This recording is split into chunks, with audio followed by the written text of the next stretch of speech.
Yeah, that's right. Your boy, Noonie Noon. How you guys doing? At the park.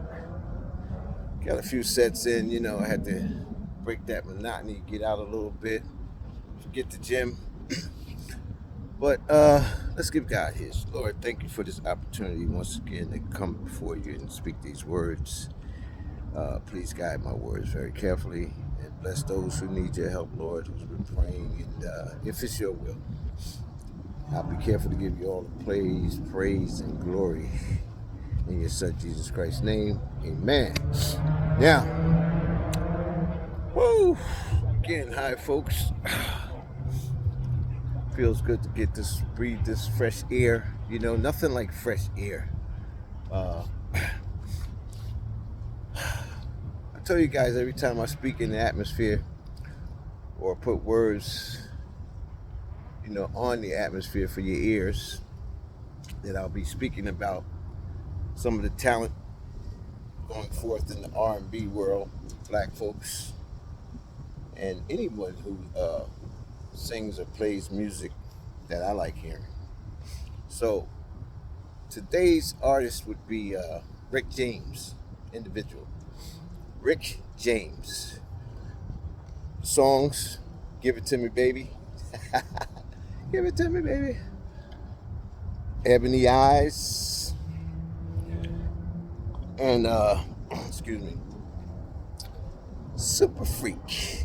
Now, Rick, again, like all the other artists I've been telling you guys about, has billions of hits. I mean, millions of hits.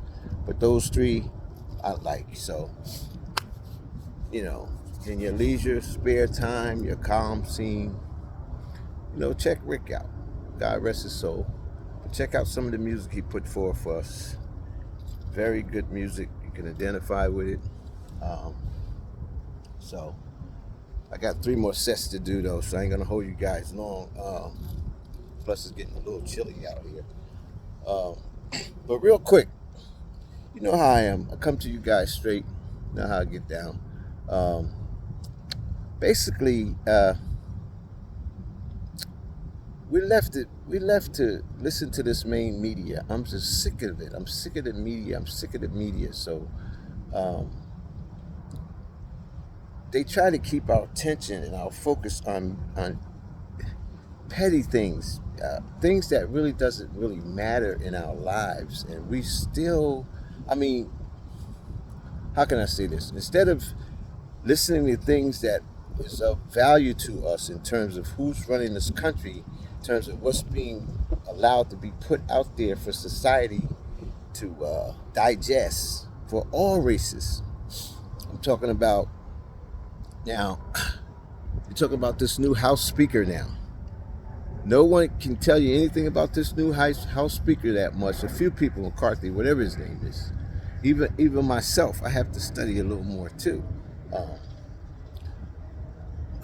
We're spending time talking about Shannon Sharpe and Skip Bayless, and we're wasting a lot of time. These are so-called sports commentators that's been given the jobs to really talk about things that should be talking about athletes, but they're talking about debates and keeping the crowd and masses centered in our sports to the degree where it becomes something of not just entertainment anymore, but arguments and fake arguments too, to keep the show going. This is what the powers that be think we really like hearing. And if you really like hearing a lot of stuff like that, something's wrong with you.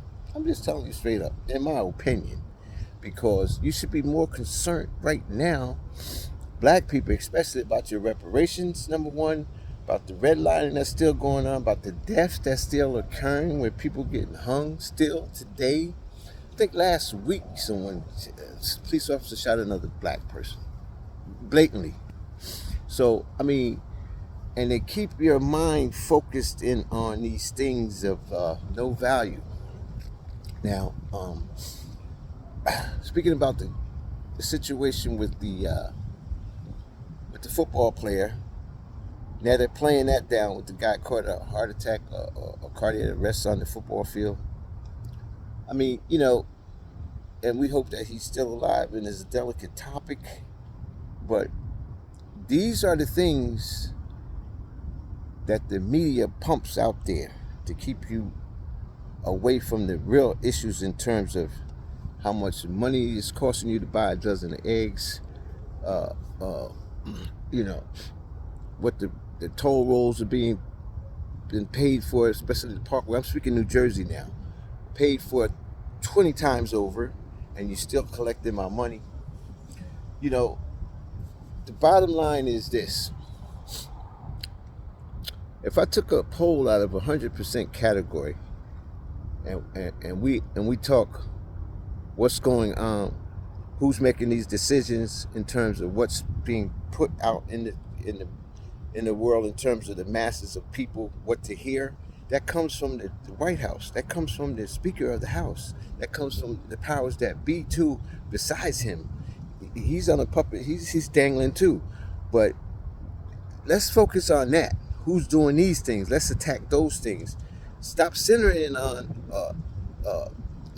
Sharp and Bayless in their arguments or things like that. That really doesn't fucking matter. Excuse my language. It really doesn't matter. We don't care. I don't care. Okay. Now with the Kyrie situation when it came down, same thing.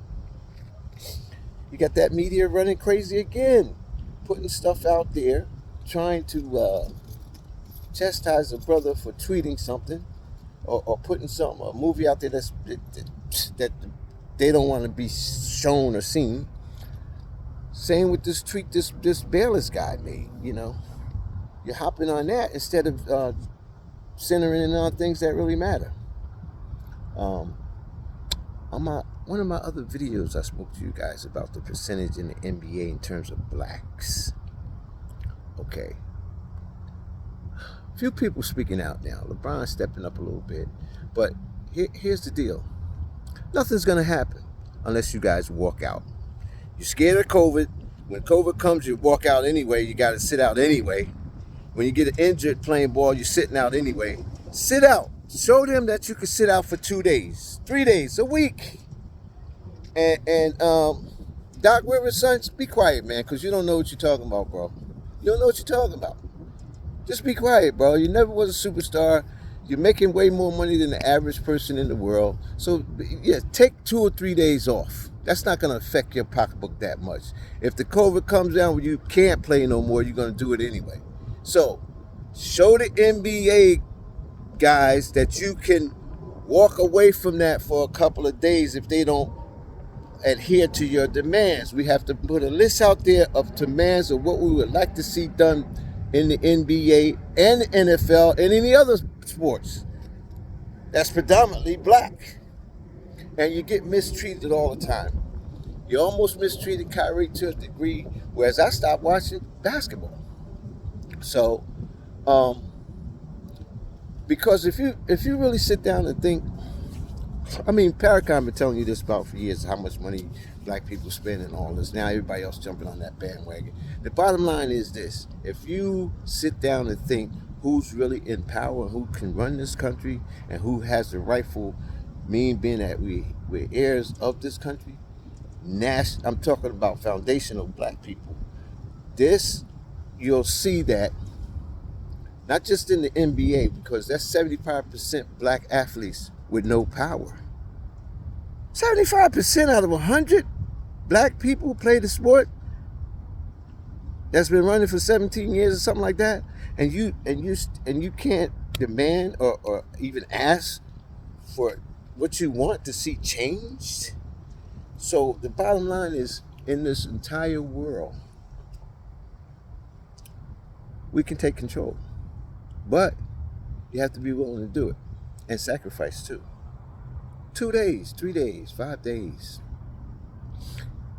Forget the shirt, put the logo on the shirt a couple of years ago with the NBA and stuff.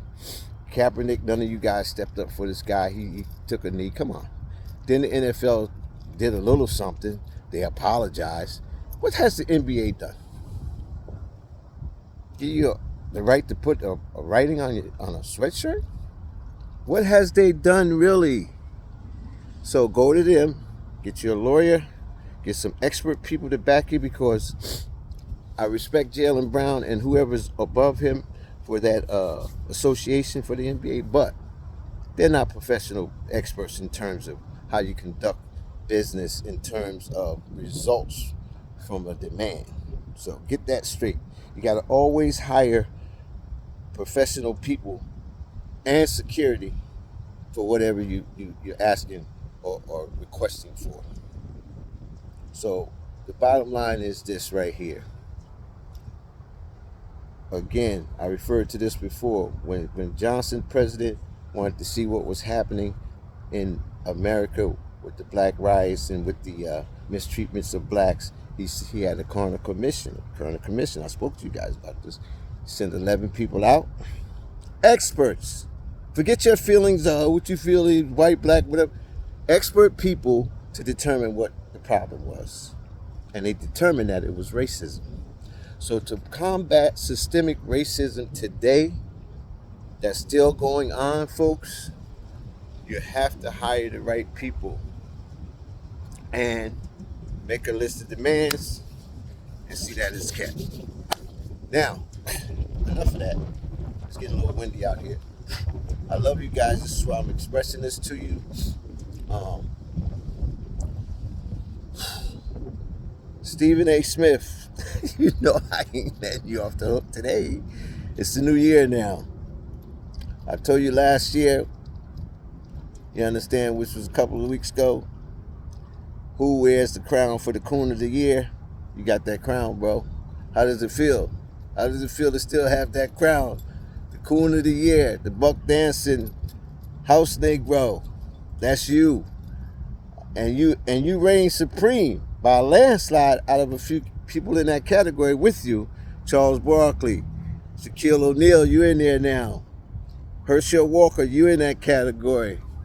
And same guy, Shannon Sharp, you in that category too. None of you guys, and you're going to stay in that category with me, none of you guys had the balls enough to have a private or a public meeting with Kyrie Irving and apologize. He may have forgiven you. That's good, because forgiveness is in our hearts. It keeps us going. And we get that load off our shoulder. But I haven't heard you publicly apologize yet. So be men. Be men. Apologize. Your boy, once again, signing out. Noonie Noon. Love you guys. Hug somebody today. Peace.